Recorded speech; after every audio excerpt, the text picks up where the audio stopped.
ফিলিস্তিনে গণহত্যার প্রতিবাদে বিএনপির সংহতি র্যালি, ইসরায়েলের মানবাধিকার লঙ্ঘনের বিরুদ্ধে মুসলিম বিশ্বকে ঐক্যবদ্ধ হওয়ার তাগিদ। আমরা সারা বিশ্বের মুসলমান নেতৃবৃন্দ এবং ইসলামী বিশ্বের ভূমিকা দেখেছি প্রশ্নবিদ্ধ। মুসলিম বিশ্বের যে সকল বড় দেশ নিজেদের রাজত্ব বাঁচানোর জন্য আজকে নেতৃত্ব দিচ্ছে না, তাদের প্রতি আল্লাহর অভিশাপ নেমে পড়বে। দুর্নীতি মামলায় শেখ হাসিনা সহ 18 জনের বিরুদ্ধে পরোয়ানা, ভারতের সাথে চুক্তির আওতায় ফিরিয়ে আনার চেষ্টা করবে সরকার, 10 জনের বিরুদ্ধে অ্যালার্ট জারির অনুরোধ। ইন্ডিয়ার সাথে আমাদের একটা চুক্তি আছে যে ক্রিমিনালদের হ্যান্ড ওভার করার চুক্তি আছে, এই চুক্তির আন্ডারে হয়তো আনার চেষ্টা করা। ভারতের ট্রান্সশিপমেন্ট চুক্তি বাতিলের কারণে বাড়তে পারে পরিবহন ব্যয়, মনে করেন অর্থনীতিবিদ। প্রভাব পড়বে না রপ্তানি বাণিজ্যে, দাবি উপদেষ্টা। আমরা আশা করি যে এই ম্যাটেরিয়ালটা আমরা নিজেরাই ক্যারি করার সক্ষমতা বৃদ্ধির মাধ্যমে আমাদের এই সমস্যার অতি দ্রুত সমাধান করব। বিনিয়োগ সম্মেলনের শেষ দিনে রাজনৈতিক নেতাদের সঙ্গে মত বিনিময় সহ সাইডলাইন বৈঠক, 2 বছরের মধ্যে সুফল পাবে দেশ, বলছে বিডা। প্রথম দিনের এসএসসি পরীক্ষা শেষে শিক্ষার্থীদের স্বস্তি প্রকাশ, বদলে যাওয়া বাংলাদেশে মেধার মূল্যায়নের প্রত্যাশা। এমসিকিউ কোশ্চেনটা বেশ সহজ হয়েছে, সিকিউ কোশ্চেনটা হালকা হার্ড হয়েছে। আলহামদুলিল্লাহ প্রশ্নটা তুলনামূলকভাবে সহজ আসছে। 2 বছরের জন্য এই প্রশ্ন ঠিক আছে, 2 বছর যেহেতু এক বই পড়ছি।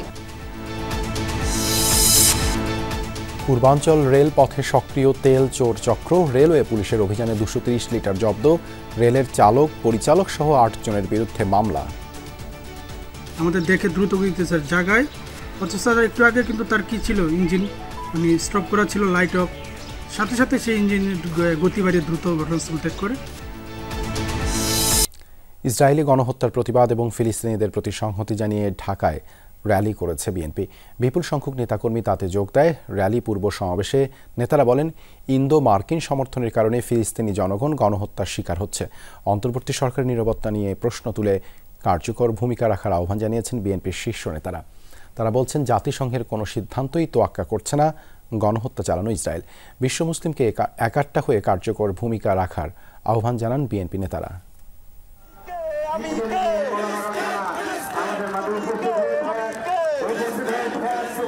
সরকারের পদত্যাগের দাবি নয় নিত্যপণ্যের কিংবা জ্বালানির মূল্য হ্রাসের। তবুও এই শোভাযাত্রা দ্রোহের প্রতিবাদের, স্বাধীনতাকামী ফিলিস্তিনিদের উপর নৃশংস ইসরায়েলি বর্বরতার প্রতিবাদে বিএনপির র্যালি।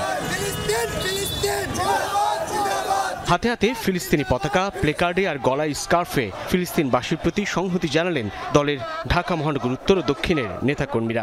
নয়াপল্টন থেকে র্যালিটি শুরু হয়ে অগ্রভাগ যখন শান্তিনগর, মগবাজার, বাংলা মোটর পেরিয়ে কারণবাজারের সার্ক ফোয়ারায়, তখনও শেষ প্রান্ত নাইটেঙ্গেল মোড়ে। র্যালি পূর্ব সমাবেশে বিএনপি নেতারা তুলে ধরেন ইসরায়েলি বর্বরতার ইতিহাস।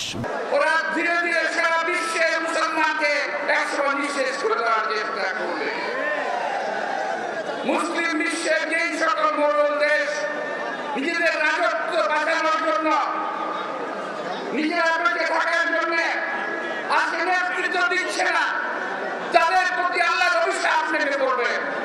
পৃথিবীর কয়েকটি পরাশক্তির সমর্থনে প্রত্যক্ষ এবং পরোক্ষভাবে তাদের মদদে ইসরায়েলে যে গণহত্যা শুরু হয়েছে, তার শুরু কিন্তু আজকে নয়, বহু বছর আগের থেকে।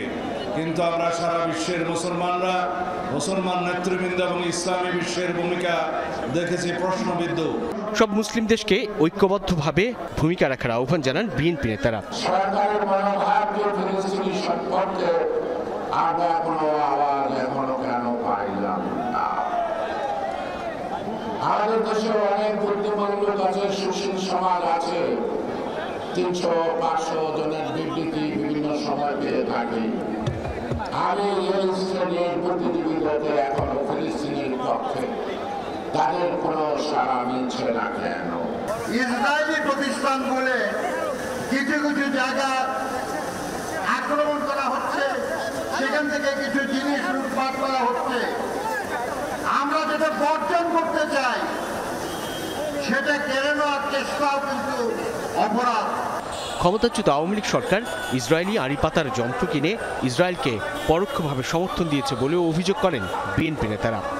বিএনপি প্রতিষ্ঠাতা জিয়াউর রহমানের সঙ্গে প্যালেস্টাইনের প্রয়াত রাষ্ট্রপতি ইয়াসির আরাফাতের বেশ সখ্যতা ছিল। জিয়ার শাসনামলে ইয়াসির আরাফাত বাংলাদেশ সফরে এসেছিলেন। দলটি তার প্রতিষ্ঠা লগ্ন থেকে ফিলিস্তিনের প্রতি সংহতি প্রকাশ করে আসছিল। এবার ঢাকায় এই বড় ধরনের র্যালি থেকে ইসরায়েলি গণহত্যার প্রতিবাদ এবং ফিলিস্তিনি মানুষের প্রতি সংহতি জানান দেওয়ার মধ্য দিয়ে দলটি মানবতা বিরোধী আচরণের বিপক্ষে, অমানবিক আচরণের বিপক্ষে নিজেদের অবস্থান জানান দিল। সাইফুদ্দিন রবিন, যমুনা নিউজ, ঢাকা। ফিলিস্তিনের গাজা ও রাফাতে ইসরায়েলি আগ্রাসন এবং গণহত্যার প্রতিবাদে সারা দেশের র্যালি ও সংহতি সমাবেশ করেছে বিএনপি। বিকেলে চট্টগ্রাম নগরীর জমিয়াতুল ফালাহ মসজিদ মাঠ থেকে বেরিয়েছে র্যালিটি। কাজীর দেউরি সহ আশেপাশের এলাকা প্রদক্ষিণ করে ব্যানার, ফেস্টুন ও ফিলিস্তিনের পতাকা হাতে এতে যোগ দেন চট্টগ্রাম মহানগর এবং উত্তর ও দক্ষিণ জেলা বিএনপির নেতাকর্মীরা। কেন্দ্রীয় নেতারাও বক্তব্য রাখেন, বলেন বিশ্বজুড়ে প্রতিবাদের ঝড় উঠেছে। ফিলিস্তিনে গণহত্যার দায়ে ইসরায়েলের বিরুদ্ধে কঠোর পদক্ষেপ নিতে জাতিসংঘের প্রতি আহ্বান জানান তারা। দুপুরে গাজীপুরের শিববাড়ি মোড়ে প্রতিবাদ সভার আয়োজন করে দলটির নেতাকর্মীরা। পরে সেখান থেকে একটি বিক্ষোভ মিছিল শহরের প্রধান সড়ক ঘুরে চান্দানা চৌরাস্তায় গিয়ে শেষ হয়। মিছিলে নেতাকর্মীরা ইসরায়েল বিরোধী বিভিন্ন স্লোগান দেন। এরপর সেখানে সংক্ষিপ্ত সমাবেশে বক্তারা গাজায় গণহত্যার তীব্র নিন্দা ও প্রতিবাদ জানায়।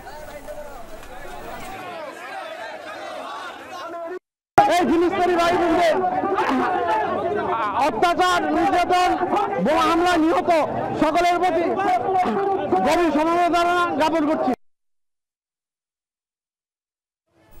বিকেলে রংপুর নগরীর গ্র্যান্ড হোটেল মোড়ে দলীয় কার্যালয়ের সামনে জড়ো হতে থাকেন মহানগর বিএনপি, যুবদল, ছাত্রদল, স্বেচ্ছাসেবক দল ও বিভিন্ন অঙ্গ সংগঠনের নেতাকর্মীরা। পরে একটি বিক্ষোভ মিছিল নিয়ে শহরের গুরুত্বপূর্ণ পয়েন্টগুলো ঘুরে টাউন হলের সামনে গিয়ে শেষ হয়। সমাবেশে বক্তারা বলেন, ইসরায়েলি পণ্য বন্ধের মাধ্যমে তাদের অর্থনৈতিকভাবে অচল করে দিতে হবে। এছাড়া সারা বিশ্বের মুসলমানদের এক হয়ে ইসরায়েলের বিরুদ্ধে যুদ্ধে যাওয়ার ঘোষণা দেন তারা। জাতিসংঘকে বলতে চাই যে আজকে তোমরা নিশ্চুপ কেন? আজকে মুসলমানদের উপরে এই হামলার আমরা বিচার চাই এবং অবিলম্বে এই হামলা বন্ধ করার দাবি জানাচ্ছি। ইহুদি রাষ্ট্র ইসরায়েলের এই নির্মম বর্বরোচিত হামলায় বিশ্ব বিবেককে জাগ্রত করার জন্য আমরা আজকের এই প্রতিবাদ ও সংহতি র্যালিটি অনুষ্ঠিত করছি। বিক্ষোভ সমাবেশ ও সংহতি র্যালি করেছে রাজশাহী মহানগর বিএনপি। বিকেলে নগরীর বাটার মোড় এলাকা থেকে নেতাকর্মীদের নিয়ে এই বিক্ষোভ র্যালি শুরু হয়। পরে র্যালিটি নগরীর বিভিন্ন সড়ক প্রদক্ষিণ করে কুমারপাড়া মোড়ে এসে শেষ হয়। এর আগে বাটার মোড় এলাকায় সংক্ষিপ্ত সমাবেশ করে দলটি। সমাবেশ শেষে ইসরায়েলি প্রধানমন্ত্রী নেতানিয়াহুর কুশপুত্তলিকা পোড়ান নেতাকর্মীরা। খুলনায় বিএনপির মহানগর শাখার আয়োজনে নগরীর শিববাড়ি মোড়ে বিকেলে একটি বিক্ষোভ সমাবেশ অনুষ্ঠিত হয়। সমাবেশে বিভিন্ন থানা ও ওয়ার্ড শাখার নেতাকর্মীরা অংশগ্রহণ করেন। এ সময় বক্তারা বলেন, যুদ্ধের নামে ইসরায়েলি বাহিনী ফিলিস্তিনের সর্বস্তরের মানুষকে খুন করছে, ধ্বংস করছে সে দেশের আর্থসামাজিক, যা বিশ্বের মানুষের হৃদয়ে রক্তক্ষরণ হয়েছে। তাই এ বিষয়ে আন্তর্জাতিক আদালতে মামলা করে এই ঘটনার বিচার করতে হবে। ইসরায়েলকে প্রতিহত করার জন্য বাংলাদেশ জাতীয়তাবাদী দল সকল পর্যায়ে সকল শক্তি দিয়ে আমরা ফিলিস্তিনি ভাইদের পাশে থাকবো। কোরআনে যে কথা লিখে গেছে সেটার বিজয় যেন আমরা ইনশাআল্লাহ নিয়ে আসতে পারি, সেই প্রতিবাদে আমরা আজকে এখানে একত্রিত হয়েছি। পূর্বাঞ্চলে রাজুকের প্লট বরাদ্দের দুর্নীতির অভিযোগে সাবেক প্রধানমন্ত্রী শেখ হাসিনা ও তার মেয়ে সাইমা ওয়াজেদ পুতুল সহ 18 জনের বিরুদ্ধে গ্রেপ্তারি পরোয়ানা জারি করেছেন আদালত। বৃহস্পতিবার সিনিয়র বিশেষ জজ আদালত এই আদেশ দেন। দুদকের অভিযোগ, ক্ষমতা অপব্যবহার করে নীতি বহির্ভূতভাবে পূর্বাঞ্চলে 10 কাঠা প্লট নেন পুতুল। এতে সংশ্লিষ্ট সরকারি কর্মকর্তাদেরও অভিযুক্ত করা হয়। রাজুকের 60 কাঠা প্লট বরাদ্দে দুর্নীতির মামলায় পলাতক শেখ হাসিনা ও তার মেয়েসহ 18 জনের বিরুদ্ধে গ্রেফতারি পরোয়ানা জারি করেছেন আদালত, যেখানে 1 নম্বর আসামি সাইমা ওয়াজেদ পুতুল। বৃহস্পতিবার দুদকের করা দুর্নীতির মামলায় 18 জনের বিরুদ্ধে চার্জশিট গ্রহণ করে গ্রেফতারি পরোয়ানা জারির মাধ্যমে মামলার বিচার কাজ শুরুর নির্দেশ দেন মহানগর দায়রা জজ। মামলায় বলা হয়, ধানমন্ডিতে তার পরিবারের নামে রাজুকের বরাদ্দ করা আবাসন থাকলেও সেটি গোপন রেখে ক্ষমতার অপব্যবহার করে পূর্বাচল নতুন শহর প্রকল্পের প্লট বরাদ্দ নেয় সাইমা ওয়াজেদ পুতুল। আবেদন ছাড়াই এই বরাদ্দ দেন রাজুক ও গণপূর্ত মন্ত্রণালয়ের কর্মকর্তারা। বিধি বহির্ভূতভাবে, অর্থাৎ যেগুলো নিয়মকানুন আছে, যেমন অ্যাপ্লিকেশন করতে হয়, প্রেসক্রাইব ফর্ম অ্যাপ্লিকেশন করতে হয় অথবা তার নিজের অ্যাপ্লিকেশন করতে হয়, সেই সমস্ত কিছু না থাকা সত্ত্বেও টোটালটাই একদম তার মায়ের যে প্রভাবটা, সেই প্রভাবটাকে খাটিয়ে এখানে রাজুকের যে সমস্ত কর্মকর্তা আছে তারাও এটার সাথে সম্পৃক্ত হয়ে এই কাজটা সম্ভব। রাষ্ট্রপক্ষের আইনজীবীরা জানান, শেখ হাসিনা প্রধানমন্ত্রী থাকাকালীন তার ক্ষমতার অপব্যবহার করে মেয়ের নামে প্লট বরাদ্দ করে দেন। এই মামলায় দেখা যাচ্ছে যে সাইমা ওয়াজেদ পুতুল, তার নামে সুধা সদন, সেটা একটি রাজুকের প্লট, সেই সুধা সদনের সে একটা অংশীদার, সেখানে তার নাম আছে। এবং এছাড়া গুলশানে একটি প্লটও এই সাইমা ওয়াজেদ পুতুলের নামে সেখানে বরাদ্দ আছে। তাহলে রাজুকের এই বরাদ্দগুলো থাকার পরেও বেআইনিভাবে তারা দেশের রাজুকের কোনো আইন অমান্য করে তাদের নামে প্লটটা নেওয়া হয় এবং শেখ হাসিনা নিজে তা প্রধানমন্ত্রী থাকা অবস্থায় সে ক্ষমতা অপব্যবহার করে তার মেয়ের নামে এই প্লটটি নেওয়ার বিষয়ে সে সহযোগিতা করে। এ মামলায় আসামি সাবেক গৃহায়ণ ও গণপূর্ত প্রতিমন্ত্রী শরীফ আহমেদ সহ 16 জন, যারা সবাই এখন পলাতক। রাব্বি সিদ্দিকী, যমুনা নিউজ, ঢাকা। ভারতের সাথে বন্দি বিনিময় চুক্তি অনুযায়ী শেখ হাসিনাকে ফিরিয়ে আনার চেষ্টা করা হবে, এমনটাই জানিয়েছেন স্বরাষ্ট্র উপদেষ্টা অবসরপ্রাপ্ত লেফটেন্যান্ট জেনারেল জাহাঙ্গীর আলম চৌধুরী। দুপুরে সুনামগঞ্জের শান্তিগঞ্জ থানা পরিদর্শন করেন তিনি। এ সময় স্বরাষ্ট্র উপদেষ্টা বলেন, ভারত বাংলাদেশের বন্দি বিনিময় চুক্তি আছে, সেই চুক্তির মাধ্যমে শেখ হাসিনাকে ফিরিয়ে আনার চেষ্টা করছে সরকার। সম্প্রতি সিলেট, খুলনা সহ যেসব জায়গায় মবের ঘটনা ঘটেছে তার বিরুদ্ধে ব্যবস্থা নেওয়া হয়েছে বলে জানান জাহাঙ্গীর আলম চৌধুরী। এর আগে সিলেটের এয়ারপোর্ট থানা পরিদর্শন করেন স্বরাষ্ট্র উপদেষ্টা। সেখানে তিনি বলেন, শেখ হাসিনাকে গ্রেপ্তারের বিষয়ে ইন্টারপোলে চিঠি দেওয়া হয়েছে। ইন্ডিয়ার সাথে আমাদের একটা চুক্তি আছে যে যদি ক্রিমিনালদের হ্যান্ড ওভার করার একটা চুক্তি আছে, এই চুক্তির আন্ডারে হয়তো আনার চেষ্টা করা হবে। সাধারণ মানুষ বলতেছে আইন শৃঙ্খলা পরিস্থিতি আগের থেকে ভালো হয়েছে, ওই রাস্তা থেকে হলে আমরা বলতেছি আপনারা আরো 5 বছর থাকেন। পুলিশের কর্মতৎপরতা আগের থেকে অনেক বাড়ছে এবং আরো বাড়বে। জুলাই আগস্ট গণহত্যা মামলায় আওয়ামী লীগ সাধারণ সম্পাদক ওবায়দুল কাদের, সাবেক স্বরাষ্ট্রমন্ত্রী আসাদুজ্জামান খান কামাল সহ বিদেশে পলাতক 10 আসামির বিরুদ্ধে রেড নোটিশ জারি করতে স্বরাষ্ট্র মন্ত্রণালয়ের মাধ্যমে ইন্টারপোলকে অনুরোধ করেছে আন্তর্জাতিক অপরাধ ট্রাইব্যুনালের প্রসিকিউশন। সকালে ট্রাইব্যুনাল কার্যালয়ে সাংবাদিকদের সাথে এক মত বিনিময় সভায় এ তথ্য জানান চিফ প্রসিকিউটর। ট্রাইব্যুনাল আইনে আরও কিছু সংশোধনী আনার কথাও জানান তিনি। জানান, দেশের স্বার্থেই এই বিচার শেষ করা দরকার। জুলাই আগস্ট আন্দোলনে সারা দেশে প্রাণ হারান 1,500 মানুষ, যার মধ্যে বেশিরভাগই শিশু ও শিক্ষার্থী। আইন শৃঙ্খলা বাহিনীর পাশাপাশি এসব হত্যাকাণ্ডে অংশ নেন ছাত্রলীগ, যুবলীগ ও আওয়ামী লীগের নেতাকর্মীরা। নির্দেশদাতা হিসেবে উঠে আসে সাবেক প্রধানমন্ত্রী শেখ হাসিনা সহ আওয়ামী লীগের শীর্ষ নেতাদের নাম।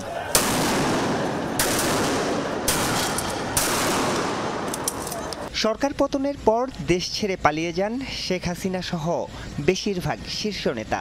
বৃহস্পতিবার আন্তর্জাতিক অপরাধ ট্রাইব্যুনালে সাংবাদিকদের সাথে এক মতবিনিময় সভায় চিফ প্রসিকিউটর জানান, দ্বিতীয় দফায় আওয়ামী লীগের সাধারণ সম্পাদক ও সাবেক মন্ত্রী ওবায়দুল কাদের, সাবেক স্বরাষ্ট্রমন্ত্রী আসাদুজ্জামান খান কামাল সহ 8 মন্ত্রী, প্রতিমন্ত্রী সহ 10 জনের বিরুদ্ধে স্বরাষ্ট্র মন্ত্রণালয়ের মাধ্যমে ইন্টারপোলের কাছে রেড নোটিশ জারির অনুরোধ জানানো হয়েছে। 10 জনের বিরুদ্ধে আমরা রেড নোটিশের জন্য সমস্ত ডকুমেন্ট তৈরি করে আমাদের অফিস থেকে ইন্সপেক্টর জেনারেল অফ পুলিশের অফিসে পাঠিয়েছি এবং তারা সেখান থেকে যথা নিয়মে এটা ইন্টারপোলের কাছে পাঠাবে। ইন্সপেক্টর জেনারেল অফ পুলিশের অফিসে একটা আলাদা সেকশন আছে, সেখান থেকে এটা ইন্টারপোলের কাছে পাঠানো হয়। মতবিনিময় সভায় তুলে ধরা হয় পুনর্গঠিত আন্তর্জাতিক অপরাধ ট্রাইব্যুনালের গত 8 মাসের অগ্রগতি।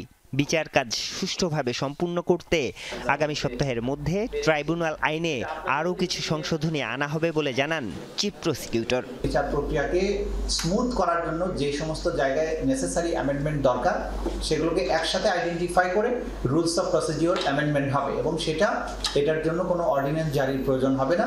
ট্রাইব্যুনাল এটা ডিসিশন নেওয়ার পরে এটা প্রজ্ঞাপন আকারে প্রকাশ হলে এটা আইনে পরিণত হবে। আন্তর্জাতিক অপরাধ ট্রাইব্যুনাল আইনে কাউকে গ্রেফতারে কোনো কর্তৃপক্ষের অনুমতির প্রয়োজন নেই জানান চিফ প্রসিকিউটর। রাষ্ট্রকে একটা স্টেবল পর্যায়ে নিতে চাই, জাস্টিস প্রতিষ্ঠিত করতে চাই, সত্যিকারের জাস্টিস। আরিফুর রহমান সবুজ, যমুনা নিউজ, ঢাকা। ভারত ট্রান্সশিপমেন্ট সুবিধা বাতিল করায় পণ্য পরিবহন ব্যয় বাড়তে পারে, ফলে বাংলাদেশ থেকে পণ্য আমদানিতে নিরুৎসাহিত হতে পারেন ক্রেতারা, শঙ্কা অর্থনীতিবিদদের। যদিও ব্যবসায়ীরা বলছেন ভারতের এই সিদ্ধান্তে বড় ধরনের ক্ষতি হবে না, তবে ঢাকা বিমানবন্দরের সক্ষমতা বৃদ্ধি এবং ব্যয় কমানোর দিকে মনোযোগ দিতে হবে সরকারকে। একই সাথে ট্রান্সশিপমেন্ট সুবিধা নিয়ে ভারতের সাথে আলোচনার পরামর্শ অর্থনীতিবিদ ও ব্যবসায়ীদের। 2020 সালে বাংলাদেশকে ট্রান্সশিপমেন্ট সুবিধা দেয় ভারত। এর ফলে ভারতের স্থল এবং বিমানবন্দর ব্যবহার করে তৃতীয় দেশে পণ্য রপ্তানির সুযোগ পায় বাংলাদেশ। সম্প্রতি সেই সিদ্ধান্ত থেকে সরে এসেছে দেশটি। বাতিল করা হয়েছে বাংলাদেশকে দেয়া ট্রান্সশিপমেন্ট সুবিধা। ভারতের এই সিদ্ধান্তের ফলে পণ্য রপ্তানিতে কিছুটা বিরূপ প্রভাব পড়তে পারে বলে মনে করেন অর্থনীতিবিদরা। পণ্যজট তৈরি হতে পারে ঢাকা বিমানবন্দরে, তবে সঠিক ব্যবস্থাপনা থাকলে বড় ধরনের ক্ষতি হবে না বলে মনে করেন ব্যবসায়ীরা। কলকাতা বিমানবন্দর এবং অন্য কিছু বিমানবন্দর ব্যবহার করে আমরা যে দক্ষিণ এশিয়ার বাইরে অন্যান্য দেশে যে রপ্তানি করি, সেই জায়গাতে বাড়তি ব্যয় এবং সময়ের সম্মুখীন হবে আমাদের রপ্তানিকারকরা, যেটা হয়তো তাদেরকে বাংলাদেশ থেকে পণ্য ক্রয়ে নিরুৎসাহ করতে পারে। এই গুডসগুলো যখন বাংলাদেশি এয়ারপোর্ট দিয়ে যাবে, তখন বাংলাদেশি এয়ারপোর্টে একটা কনজেকশন, একটা জামের মতো হয়ে যেতে পারে, যে আমরা আসলে তখন স্পেস পাবো না পাঠানোর জন্য, এবং আমাদের ব্যবসায়ীরা তখন হয়তো এটা গুডস দামটা বাড়িয়ে দিতে পারে। এই জায়গাগুলোতে যদি আমরা একটু নজর দিই, আমাদের কষ্ট যদি আমরা দিল্লির কাছাকাছি রাখতে পারি, তাহলে আমি মনে হয় যে এটা নিয়ে আমাদের খুব বেশি ইম্প্যাক্ট হবে না। সম্প্রতি পণ্য পরিবহন বাড়ছে কার্গো বিমানে। বিষয়টি মাথায় রেখে ঢাকার পাশাপাশি চট্টগ্রাম এবং সিলেট বিমানবন্দরকে সক্ষম করে তোলার পরামর্শ অর্থনীতিবিদদের। বিভিন্ন সিজনাল মার্কেটেও পণ্য রপ্তানি করে থাকে, যেগুলো আসলে জাহাজ দিয়ে প্রেরণ করে ওই ধরনের বাজারগুলো ধরা যায় না, এবং অনেক সময় জরুরি প্রয়োজনও হয়। চট্টগ্রাম বন্দরের পাশাপাশি সিলেট এবং যশোর বিমানবন্দরকে পণ্য লোড আনলোড করবার উপযোগী করার প্রয়োজন রয়েছে। অন্য এয়ারপোর্টগুলো আসলে কি এটা যখন আমরা এয়ার কার্গো করি, তখন প্রচুর পরিমাণে গুডসের দরকার হয়। তো অন্য এয়ারপোর্টগুলো আসলে সেই সক্ষমতা নাই, এটা ঢাকা এয়ারপোর্টই ব্যবহার করতে হবে, কিন্তু এখানে সক্ষমতা বাড়ানোর অনেক সুযোগ রয়ে গিয়েছে। ভারতের ট্রান্সশিপমেন্ট সুবিধা বাতিলের সিদ্ধান্ত রাজনৈতিক, তাই বিষয়টি আলাপ আলোচনার মাধ্যমে সমাধানের পরামর্শ ব্যবসায়ী ও অর্থনীতিবিদদের। আমি মনে করি এটা হয়তো বা আমাদের যে ল্যান্ডপোর্ট আমরা বন্ধ করে দিলাম, যে ভারতের সাথে আলোচনা ছাড়াই, সেটা একটা কাউন্টার এফেক্ট হলেও হতে পারে। তো আলোচনার মাধ্যমে তো অবশ্যই সুযোগ আছে, যে কোনো সমস্যাতে আলোচনার মাধ্যমে সমাধান করা যায়। বাংলাদেশের পক্ষ থেকে পররাষ্ট্র মন্ত্রণালয় এবং আমাদের বাণিজ্য মন্ত্রণালয় উভয়ে আলাপ আলোচনা করে এই সংক্রান্ত বিষয়গুলো ভারতীয় পক্ষের সঙ্গে আলাপ আলোচনা শুরু করা দরকার, এবং এর একটা গ্রহণযোগ্য সমাধান বের করার প্রয়োজন রয়েছে। ভারতের সিদ্ধান্তের প্রতিবাদে পাল্টা কোনো উদ্যোগ নেওয়া উচিত হবে না বলেও মনে করেন বিশ্লেষকরা। আলমগীর হোসেন, যমুনা নিউজ, ঢাকা। ভারত ট্রান্সশিপমেন্ট বাতিল করলেও বাংলাদেশের রপ্তানি ও বাণিজ্যে প্রভাব পড়বে না বলে দাবি করেছেন বাণিজ্য উপদেষ্টা। জানান, শিগগিরই নিজস্ব সক্ষমতায় তৃতীয় দেশগুলোতে সরাসরি পণ্য রপ্তানির দিকে যাচ্ছে সরকার।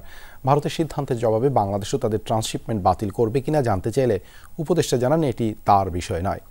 বলেন, যুক্তরাষ্ট্রের বাড়তি শুল্ক স্থগিত করার সিদ্ধান্তে বাংলাদেশের বাণিজ্যে স্থিতিশীলতা ফিরবে। ভারত বাংলাদেশকে 2020 সালে ট্রান্সশিপমেন্টের সুবিধা দিয়েছিল। এর মাধ্যমে দেশটির দিল্লি, কলকাতা ও বেঙ্গালুরু বিমানবন্দর ব্যবহার করে 40 থেকে 50 হাজার টন পণ্য রপ্তানির সুযোগ পাচ্ছিল বাংলাদেশের রপ্তানিকারকরা। মূলত ইউরোপের বিভিন্ন দেশে তৈরি পোশাক, জুতা ও গহনার মতো সামগ্রী অপেক্ষাকৃত কম খরচে ভারতের বন্দর ব্যবহার করে রপ্তানি করা হতো। আওয়ামী লীগ সরকারের পতনের পর দুই দেশের কূটনৈতিক টানাপোড়েনের মাঝে কোনো রকম পূর্ব সতর্কতা ও আলোচনা ছাড়াই এই ট্রান্সশিপমেন্ট সুবিধা বাতিল করেছে Bharat. The facility therefore has been withdrawn with effect from 8 April 2025. Cargo জটের কারণ দেখে 8 এপ্রিল রপ্তানির এই পাইপলাইন বন্ধ হওয়ায় কতটা প্রভাব পড়বে বাংলাদেশের অর্থনীতিতে? ইনশাআল্লাহ এটাতে কোনো সমস্যা আমরা বোধ করছি না। আমরা আমাদের নিজস্ব সক্ষমতায়, আমাদের জন্য প্রতিযোগিতার সক্ষমতায় কোনো ঘাটতি না পড়ে, এবং আমাদের রপ্তানির ক্ষেত্রে যোগাযোগের জন্য কোনো ঘাটতি না পড়ে, সেই ক্ষেত্রে আমরা সকল ব্যবস্থা নিচ্ছি। আমরা আশা করি যে এই ম্যাটেরিয়ালটা আমরা নিজেরাই ক্যারি করার সক্ষমতা বৃদ্ধির মাধ্যমে আমাদের এই সমস্যার অতি দ্রুত সমাধান করব। এই অবস্থায় বাংলাদেশের ভেতর দিয়ে ভারতেরও ট্রান্সশিপমেন্ট বাতিল বা দেশটিকে সিদ্ধান্ত পুনর্বিবেচনার জন্য কোনো চিঠি কি দিচ্ছে বাংলাদেশ? বাণিজ্য উপদেষ্টা বলেন, এক্ষেত্রে সিদ্ধান্ত জানানো তার কাজ নয়। সেটা আমার বিষয় না, আমার বিষয় হচ্ছে বাণিজ্যিক সক্ষমতা। আমি বাণিজ্যকে কিভাবে অন্তর্ভুক্তিমূলক এবং এটার যেহেতু প্রতিযোগীমূলক কিভাবে করতে পারি, আমি সেটার মধ্যে নির্দিষ্ট থাকি এবং আমি সেখানেই নিজেকে নিয়োজিত রাখতে পারি। বাণিজ্য উপদেষ্টা জানান, যুক্তরাষ্ট্র বাড়তি শুল্ক স্থগিত করায় দেশের বাণিজ্য পরিস্থিতি স্থিতিশীল থাকবে। I think this is going to create some kind of certainty, আমাদের বাণিজ্যের মধ্যে কিছু একটা স্থিরতা দেখা দিবে। মূল আকাঙ্ক্ষা তো ওই জায়গায় যে আমাদের বাণিজ্য ঘাটতির কিভাবে সমন্বয় করা যায়, আমরা সেই পরিপ্রেক্ষিতে কাজ করছি। মার্কিন শুল্ক ইস্যুতে যুক্তরাষ্ট্রের বাণিজ্য সংস্থার সঙ্গে আলোচনায় বাংলাদেশের প্রতিনিধি দল দেশটি সফর করবে বলেও জানিয়েছেন বাণিজ্য উপদেষ্টা। দ্রুত যুক্তরাষ্ট্রে নিজেরাও যাব। আলমগীর স্বপন, যমুনা নিউজ, ঢাকা। 4 দিনের সম্মেলনে কি পরিমাণ বিনিয়োগের প্রস্তাব এলো তা এখনই জানাতে চায় না বিডা। তবে এর মাধ্যমে দেশে বিনিয়োগের পাইপলাইন তৈরি হয়েছে, 2 বছরের মধ্যে এর সুফল পাওয়া যাবে বলে আশা করছে প্রতিষ্ঠানটি। এদিকে শেষ দিনে রাজনৈতিক দলের সাথে মতবিনিময় করেছে বিদেশি বিনিয়োগকারীরা। বিনিয়োগ উন্নয়ন কর্তৃপক্ষ বিডার বিনিয়োগ সম্মেলনের শেষ দিন ছিল হোটেল ইন্টারকন্টিনেন্টাল কেন্দ্রিক। সকাল থেকে দেশি বিদেশি বিনিয়োগকারীদের নেটওয়ার্কিং নিশ্চিতে ব্যস্ত সময় পার করেন কর্মকর্তারা। একাধিক পয়েন্টে সেক্টর ভিত্তিক আলাদা সেশনের আয়োজন ছিল। এর বাইরে সাইডলাইনে দ্বিপাক্ষিক আলোচনা সেরে নেন অনেক ব্যবসায়ী। পরে আনুষ্ঠানিক সংবাদ সম্মেলনে বিডার head of business development Nahian Rahman জানান, আপাত দৃষ্টিতে সম্মেলন সফল। মিড টু লং টার্মের একটা রোড ম্যাপ তৈরি করা, যাতে করে আমরা এখানেই শেষ না করি, এখান থেকে লিডগুলো জেনারেট করে পরে এগুলোকে কিভাবে কনভার্ট করা যায় অ্যাকচুয়াল ইনভেস্টমেন্টে, সেই পাইপলাইন। আমি জানি আমাদের চেয়ারম্যান আগে বলেছে আমাদের এই ইনভেস্টমেন্ট সামিট থেকে আমরা একটা পাইপলাইন জেনারেট করতে চাচ্ছি। সাংবাদিকদের প্রশ্নের জবাবে বিডা কর্মকর্তা জানান, আলাদাভাবে বিনিয়োগের প্রস্তাব পেয়েছে দেশি বিদেশি বেশ কিছু প্রতিষ্ঠান। $150 মিলিয়ন, যেটা একেবারে এই আপনার সামিটেই সই হয়েছে। তার আগে ওই দিন গতকালকে সকালবেলায় আমরা জানলাম যে আমাদের শপ আপ যে স্টার্ট আপের যে বিজনেস আছে, ওখানে $110 মিলিয়নের মতো ইনভেস্টমেন্ট এসেছে। ওটা একেবারে আমাদের সামিটের থ্রুতে এসেছে। এটা মানে কোনো কিছুই আসলে একদিনে হয় না। বিডা সম্মেলনে এবারই প্রথম রাজনৈতিক দলের সাথে মতবিনিময় হয়েছে বিনিয়োগকারীদের। ছিল আলাদা স্টলও। সংবাদ সম্মেলনে তারা জানান, সব পর্যায়ে কর্মসংস্থান তৈরিতে ব্যবসায়ীদের আহ্বান জানানো হয়েছে। সম্ভাবনা এসেছে, একটি আশা এসেছে, সেটাকে যদি আমরা কাজে না লাগিয়ে মহকারি করে থাকি তাহলে কিন্তু বাংলাদেশ আবারই পিছনে যাবে। এবং আমরা তাদেরকে বলেছিলাম, বাংলাদেশের এই যে সুযোগটা সৃষ্টি হচ্ছে, সেখানে 15টা কমিশন করা হয়েছে, রিফর্মস কমিশন। আপনারা এই 15টা রিফর্মস কমিশনের মধ্যে যদি কাজগুলো হয়, ভবিষ্যৎ বাংলাদেশে এ ধরনের কোনো সমস্যা থাকবে না। আপনারা আসবেন, ওয়ান স্টপ সলিউশনের মাধ্যমে কাজগুলো খুব দ্রুত গতিতেই সম্পূর্ণ হবে। ব্যবসা বান্ধব পরিবেশ তৈরি হয়েছে, এটা আমরা বোঝাতে, বিদেশি ইনভেস্টরদেরকে আমরা বোঝাতে সক্ষম হয়েছি। এই পরিবেশ যদি বজায় থাকে, গভর্নমেন্ট যে স্টেপ নিয়েছেন যদি বজায় থাকে, ইনভেস্টরদেরকে যেভাবে আহ্বান জানিয়েছেন, কনফিডেন্স ডেভেলপ করেছেন এবং আশ্বস্ত করেছেন যে এখান থেকে রিটার্ন নষ্ট হবে না, রিটার্ন যাবে, তোমাদের ব্যবসা রিটার্ন তোমরা খুঁজে পাবে। বিনিয়োগের পরিবেশ তৈরিতে অন্তর্বর্তী সরকারকে সহযোগিতার আশ্বাস দিয়েছে একাধিক রাজনৈতিক দল। তৌহিদ হোসেন, যমুনা নিউজ, ঢাকা। সারা দেশে একযোগে শুরু হলো এসএসসি ও সমমানের পরীক্ষা। সকাল 10টা থেকে চলে 1টা পর্যন্ত। প্রথম দিন অনুষ্ঠিত হয় বাংলা প্রথম পত্র পরীক্ষা। পরীক্ষা শুরুর 30 মিনিট আগেই শিক্ষার্থীরা কেন্দ্রে প্রবেশ করে। সবাইকে প্রশ্ন ফাঁসের গুজব থেকে বিরত থাকার আহ্বান জানিয়েছেন শিক্ষা উপদেষ্টা অধ্যাপক ডক্টর চৌধুরী রফিকুল আবরার। বাংলা প্রথম পত্রের মাধ্যমে শুরু হলো এবছরের এসএসসি ও সমমানের পরীক্ষা। সকাল 10টায় ছিল পরীক্ষা, কিন্তু নির্ধারিত সময়ের অনেক আগেই কেন্দ্রে পৌঁছায় শিক্ষার্থীরা। প্রথম পরীক্ষা হওয়ায় ছিল চাপ, উৎকণ্ঠা। কেন্দ্রের বাইরে অভিভাবকরাও সময় কাটান উদ্বেগে। তবে পরীক্ষার রুটিন এবং দেরিতে শুরু হওয়ায় ছিল মিশ্র প্রতিক্রিয়া। রুটিন নিয়ে বেসিক্যালি একটু বিভ্রান্তি আছে, কারণ অলরেডি 3বার কিন্তু রুটিন চেঞ্জ করা হয়েছে এবং লাস্টে দেখা গেল যে 2টো এক্সামে ওদের হচ্ছে কোনো বন্ধই নেই। আজকে বাংলা ফার্স্ট ওয়ান উচিত ছিল, তারপরে বাংলা সেকেন্ড পেপার হবে, কিন্তু তা না হয়ে তারা ইংলিশ ফার্স্ট পেপার নিয়ে আসছে। সবাই বলছিল যে যেন পরীক্ষাটা পিছানো হয়, আমি সেই সাথে সহমত না, কিন্তু রুটিনটা লাস্ট টাইম যেটা হলো বারে বারে চেঞ্জ করার কারণে ওদের মধ্যে একটা বিভ্রান্তি সৃষ্টি হয়ে গেল। সকাল 11টায় মতিঝিল সরকারি বালক উচ্চ বিদ্যালয় কেন্দ্র পরিদর্শনে যান শিক্ষা উপদেষ্টা। এ সময় প্রশ্ন ফাঁসের গুজব থেকে বিরত থাকার আহ্বান জানান তিনি। বলেন, 2 মাসের মধ্যে ফলাফল প্রকাশের ব্যাপারে সংশ্লিষ্টরা আশাবাদী। যেই সমস্ত সূত্র থেকে প্রশ্নপত্র ফাঁস অতীতে হয়েছে বলে জানা গেছে, আমরা চেষ্টা করেছি সেই সূত্রগুলো প্লাগ করা, যে সেখান থেকে যেন না হতে পারে। পরিকল্পনাটা করা, সেটা সুচারুভাবে সেটা সম্পন্ন হয়েছে বলে মনে করি। তবে আমরা আশা করি যে এই পরিবেশ বজায় থাকবে পরীক্ষার শেষ দিন পর্যন্ত। পরীক্ষা শেষ হয় বেলা 1টায়। এসএসসির প্রথম পরীক্ষা নির্বিঘ্নে দিতে পেরে স্বস্তি প্রকাশ করে শিক্ষার্থীরা। এমসিকিউ কোশ্চেনটা বেশ সহজ হয়েছে, সিকিউ কোশ্চেনটা হালকা হার্ড হয়েছে। প্রশ্ন পড়লে লেখার মতো পড়ে আসলে ভালো করে। 2 বছরের জন্য এই প্রশ্ন ঠিক আছে, 2 বছর যেহেতু এক বই পড়ছি। আলহামদুলিল্লাহ প্রশ্নটা তুলনামূলকভাবে সহজ আসছে, একটু কঠিন কিন্তু ভালোই হয়েছে, পরীক্ষাও ভালো হয়েছে। সিকিউতে এখনকার যেই পরিস্থিতি, যেমন ফিলিস্তিন বা এখনকার যেই জিনিসগুলো আছে সেগুলো এসেছিল। ব্যবহারিক পরীক্ষা হবে 15 থেকে 22 মে পর্যন্ত। এ বছরের এসএসসির লিখিত পরীক্ষা শেষ হবে মে মাসের 13 তারিখ। হাসিবুল করিম বিজয়, যমুনা নিউজ, ঢাকা। এদিকে কেন্দ্রের পরিবেশ ও প্রশ্নপত্র নিয়ে সন্তুষ্টি প্রকাশ করেছেন পরীক্ষার্থীরা। তদারকিতে মাঠে ছিল অর্ধশতাধিক ভিজিল্যান্স টিম। শিক্ষার্থীদের প্রত্যাশা, পরিবর্তিত বাংলাদেশে এবার মেধার মূল্যায়ন হবে সঠিকভাবে। শিক্ষার্থী জীবনের অন্যতম গুরুত্বপূর্ণ পরীক্ষা এসএসসি। তাই নির্ধারিত সময়ের আগেই কেন্দ্রের সামনে পরীক্ষার্থী অভিভাবকদের চিরচেনা অপেক্ষা। শেষ সময়েও কেউ কেউ চোখ বুলিয়ে নিচ্ছেন বইয়ে, কেউ আবার মিলিয়ে নিচ্ছেন পরীক্ষা কেন্দ্রের সিট প্ল্যান। সারা দেশে বাংলা প্রথম পত্রের মধ্য দিয়ে শুরু এসএসসি ও সমমানের পরীক্ষা। 10টা থেকে পরীক্ষা শুরুর সময় হলেও নিয়মানুযায়ী আধা ঘন্টা আগেই কেন্দ্রে প্রবেশ করেন ছাত্রছাত্রীরা। উদ্বেগ, উত্তেজনার ছাপ পরীক্ষার্থীদের চোখে মুখে। জুলাই অভ্যুত্থানে তারপরে তার আগে বিগত বছরে যে কারণগুলোতে ছিল, সেই কারণগুলোর কারণে কিছুটা হচ্ছে কি আমাদের মোকাবিলা করতে হচ্ছে, সম্মুখীন হতে হয়েছে।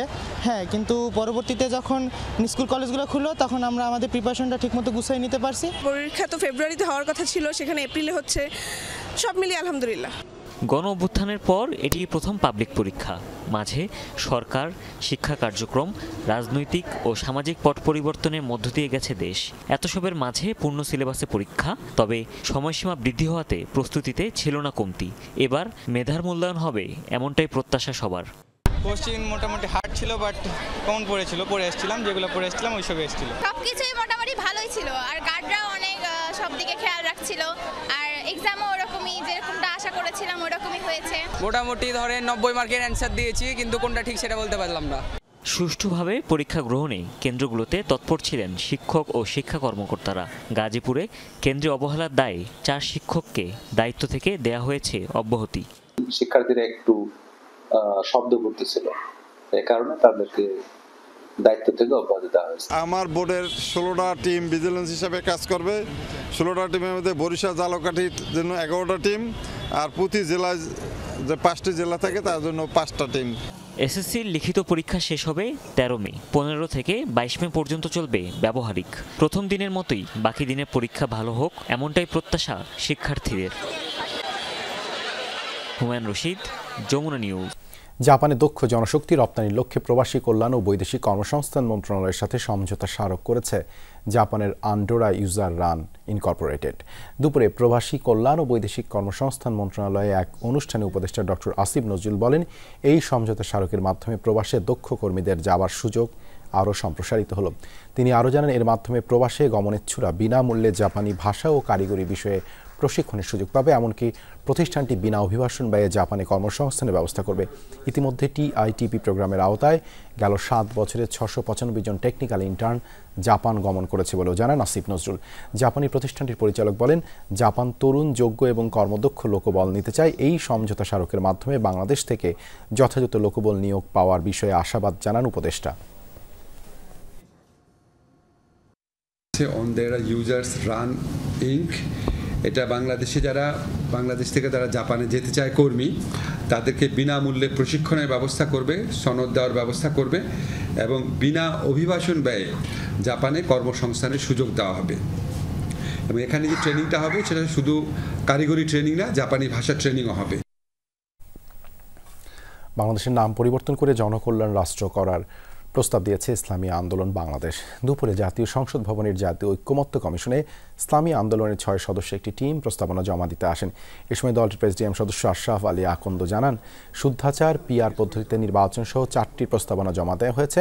বলেন, দুর্নীতি দুঃশাসন রোধে শরিয়া আইন তৈরি করতে হবে। শরিয়া আইন নিয়ে বিএনপি একমত প্রকাশ করেছে বলেও জানান আশরাফ আলী আকন্দ। ইসলামী আন্দোলন বাংলাদেশের প্রস্তাবনা জমা নেন সংস্কার কমিশনের প্রধান আলী রিয়াজ।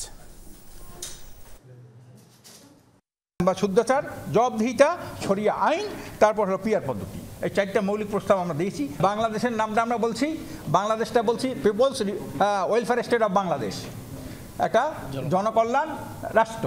বাংলাদেশ হবে একটা জনকল্যাণ রাষ্ট্র অফ বাংলাদেশ। পূর্বাঞ্চল রেলপথে তেল চুরি। সোমবার আখাউড়ায় রেলওয়ে পুলিশ হাতে নাতে জব্দ করেছে 230 লিটার তেল। তবে পালিয়ে যায় ট্রেন চালক সহ চক্রের সদস্যরা। এই ঘটনায় চালক, পরিচালক সহ 8 জনকে আসামি করে মামলা হয়েছে। তদন্তে নেমেছে প্রতিনিধি দল। সোমবার রাত আনুমানিক 12:15 আখাউড়া রেল জংশনের কাছে কোড্ডা এলাকা, ঢাকামুখী দাঁড়ানো তেলবাহী একটি ওয়াগন। সেখান থেকে রাতের আধারে চলছিল জ্বালানি তেল চুরি। রেলওয়ে পুলিশের উপস্থিতি টের পেয়ে দ্রুত ট্রেন নিয়ে সটকে পড়েন লোকোমাস্টার। উদ্ধার হয় 210 লিটার তেল। তেল চুরির ঘটনায় মঙ্গলবার আখাউড়া রেলওয়ে থানায় মামলা হয়েছে। আসামি করা হয়েছে লোকোমাস্টার নাসির উদ্দিন, সহকারী চালক রাজ্জাক ও পরিচালক ওমরকে। বাকি আসামিরা হলেন কোড্ডা গ্রামের পারভেজ, রতন, মুরাদ, ইসাক ও শামীম। তাদের ধরতে অভিযানে নেমেছে পুলিশ।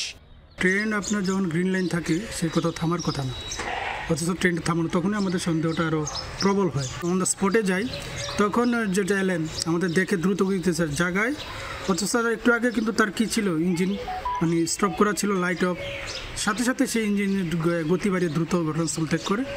পূর্বাঞ্চল রেলপথে জ্বালানি তেল চুরি ঘিরে গড়ে উঠেছে শক্তিশালী একটি চক্র। অভিযোগ আছে আখাউড়া রেলওয়ের লোকোশেডের অসাধু কিছু কর্মকর্তা কর্মচারী এতে জড়িত, যদিও লোকোশেড কর্তৃপক্ষ তা অস্বীকার করেছে। অনেকদিন ধরে জানতেছি যে এই এলাকায় আখাউড়া জংশনের দিকে মানে অহরহ তেল চুরির একটা ঘটনা আমরা শুনি। চক্র যারা, তাদেরকে কিন্তু এখনো ধরা হয় নাই, ধোয়া ছোঁয়ার বাইরে। সেটার সাথে তেল চুরির বিষয়ে সম্পূর্ণ জড়িত না। এটা মূলত এই ঢাকা আর চট্টগ্রাম, এই 2 সাইডের ক্রুরা চাকরি করে, ওরাই বলতে পারবে। তেল চুরির ঘটনায় বৃহস্পতিবার থেকে তদন্তে নেমেছে রেলওয়ের উচ্চ পর্যায়ের প্রতিনিধি দল। ওবায়দুর রহমান, যমুনা নিউজ। কুর্মিটোলায় অবস্থিত বাংলাদেশ বিমান বাহিনী ঘাঁটির নাম পরিবর্তন করা হয়েছে। ঘাঁটিটির নতুন নাম বাংলাদেশ বিমান বাহিনী ঘাঁটি বীর উত্তম একে খন্দকার। বৃহস্পতিবার ঢাকা সেনানিবাসে কুর্মিটোলা বিমান বাহিনী ঘাঁটিতে এই উপলক্ষে এক অনুষ্ঠানের আয়োজন করা হয়। এতে প্রধান অতিথি ছিলেন বিমান বাহিনী প্রধান air chief marshal Hasan Mahmud Khan. তিনি বলেন, এয়ার ভাইস মার্শাল একে খন্দকার শুধু একজন বীর মুক্তিযোদ্ধাই ছিলেন না, তিনি ছিলেন একজন দূরদর্শী নেতা, যিনি বাংলাদেশ বিমান বাহিনী গঠনে গুরুত্বপূর্ণ ভূমিকা পালন করেছিলেন। এই বাহিনী প্রতিষ্ঠায় তাঁর অবদান এবং এর উন্নয়নে অতুলনীয় ভূমিকা রাখার জন্য তাঁর নামে ঘাঁটিটির নামকরণ করা হয়। অনুষ্ঠানে বিশেষ অতিথি হিসেবে এয়ার ভাইস মার্শাল একে খন্দকার, বীর উত্তমের পরিবারের সদস্যরা উপস্থিত ছিলেন। Air Force Base AK Khandakar has emerged as a symbol of our commitment to excellence and professionalism. During his tenure as Chief of Air Staff of Bangladesh Air Force, he transformed this Air Force into a complete Air Force by projecting air power, by procuring D-Day modern fighter aircraft. গাজায় যুদ্ধবিরতি লঙ্ঘন করে লাগাতার 3 সপ্তাহেরও বেশি সময় ধরে চলছে Israeli আগ্রাসন। উপত্যকার উত্তর থেকে দক্ষিণে দফায় দফায় বিমান হামলা চালাচ্ছে তেল আবিব। গেল 24 ঘন্টায় প্রাণ হারিয়েছেন কমপক্ষে 36 ফিলিস্তিনি, জানিয়েছে গাজার স্বাস্থ্য মন্ত্রণালয়। এর আগে গাজা সিটির উত্তরের সুজায়া নামক এলাকায় 2 দফা ভয়াবহ বিমান হামলা চালায় ইসরায়েল। ধ্বংসস্তূপের নিচে চাপা পড়ে কমপক্ষে 80 জন। হামাসের আশ্রয়স্থল সন্দেহে হামলার কথা জানিয়েছে আইডিএফ। এতে এক হামাস সদস্যের মৃত্যুর দাবি তেল আবিবের। বৃহস্পতিবার সকালে দক্ষিণ এবং মধ্য গাজায় চলে হামলা, প্রাণ যায় 3 জনের। গাজায় 1.5 বছর ধরে চলা আগ্রাসনে প্রাণ গেছে প্রায় 51,000 ফিলিস্তিনির, যার মধ্যে যুদ্ধবিরতি লঙ্ঘনের পরেই শুধু হত্যা করা হয়েছে প্রায় 1500 মানুষকে। সংশোধিত ওয়াকফ আইনের বিরুদ্ধে আবারও উত্তাল হলো ভারতের পশ্চিমবঙ্গ।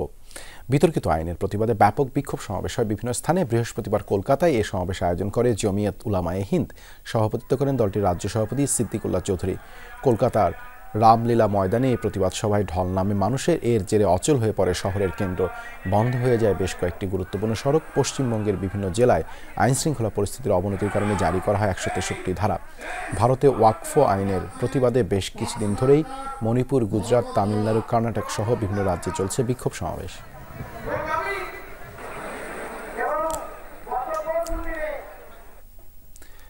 নারী বিশ্বকাপ বাছাই পর্বে খবর। নিজেদের প্রথম ম্যাচে থাইল্যান্ডকে 178 রানে হারিয়ে রেকর্ড জয় পেয়েছে বাংলাদেশ। নিগাল সুলতানা জ্যোতির রেকর্ড সেঞ্চুরিতে টাইগ্রেসদের দেয়া 272 রানের জবাবে মাত্র 93 রানে গুটিয়ে যায় থাইল্যান্ড। ফাহিমা খাতুন ও জান্নাতুল ফেরদৌসের জোড়া ফাইফারে বড় জয়ে আসর শুরু করে টাইগ্রেসরা। ম্যাচ সেরার স্বীকৃতি পেয়েছে বাংলাদেশের অধিনায়ক নিগার সুলতানা জ্যোতি। আইসিসি র্যাঙ্কিংয়ে পাকিস্তানের চেয়েও এগিয়ে থাইল্যান্ড, তবে মাঠের পারফরমেন্সে ব্যবধানটা যেন চোখে আঙুল দিয়ে দেখিয়ে দিলেন জ্যোতি ফাহিমারা। লাহোর সিটি ক্রিকেট অ্যাসোসিয়েশন গ্রাউন্ডে টস হেরে ব্যাট করতে নেমে ব্যক্তিগত 8 রানে ফেরেন ওপেনার ইসমা তানজিম। এর পরের গল্পটা শুধুই বাংলাদেশের। 114 রানে জুটি গড়ে ফারজানা হক ফেরেন ব্যক্তিগত 53 রানে। এরপর নিজের প্রথম সেঞ্চুরি হাঁকিয়ে ক্যাচ আউটের ফাঁদে পড়েন অধিনায়ক নিগার সুলতানা। ফারজানার পর দ্বিতীয় বাংলাদেশি হিসেবে ওয়ানডেতে শতকের দেখা পেলেন জ্যোতি, যা বাংলাদেশের হয়ে দ্রুততম সেঞ্চুরির রেকর্ড। মাত্র 78 বলে সেঞ্চুরির দেখা পান টাইগ্রেস অধিনায়ক। এর আগের দুটি সেঞ্চুরি এসেছিল ফারজানার ব্যাট থেকে। শেষ পর্যন্ত শারমিন আক্তার সুপ্তার অপরাজিত 94 রানে 3 উইকেট হারিয়ে 271 রানের বড় সংগ্রহ পায় বাংলাদেশ, যা এই ফরম্যাটে টাইগ্রেসদের সর্বোচ্চ রানের রেকর্ড। 272 রানের বড় লক্ষ্য তাড়া করতে নেমে 38 রানের উদ্বোধনী জুটি গড়ে থাইল্যান্ড। এরপর টাইগ্রেস স্পিনে দিশেহারা হয় দলের ব্যাটাররা। বুচাথামকে ফিরিয়ে যার শুরুটা করেন ফাহিমা খাতুন। এরপর আরেক ওপেনার চানিডা ও নান্নাপটকে ফিরিয়ে টপ অর্ডার গুড়িয়ে দেন তিনি। আর মিডল অর্ডার গুড়িয়ে দেন আরেক স্পিনার জান্নাতুল ফেরদৌস। মাত্র 7 রান দিয়ে তুলে নেন প্রতিপক্ষের 5 ব্যাটারকে। 127 বল হাতে রেখেই মাত্র 93 রানে গুটিয়ে যায় থাইল্যান্ডের ইনিংস। দলের মাত্র 3 ব্যাটার পেয়েছেন 2 অঙ্কের দেখা। দেশের নারী ওয়ানডে ইতিহাসে এক ইনিংসে জোড়া ফাইফারের ঘটনা এই প্রথম। সব মিলিয়ে যা নারী ওয়ানডে ক্রিকেটে চতুর্থ।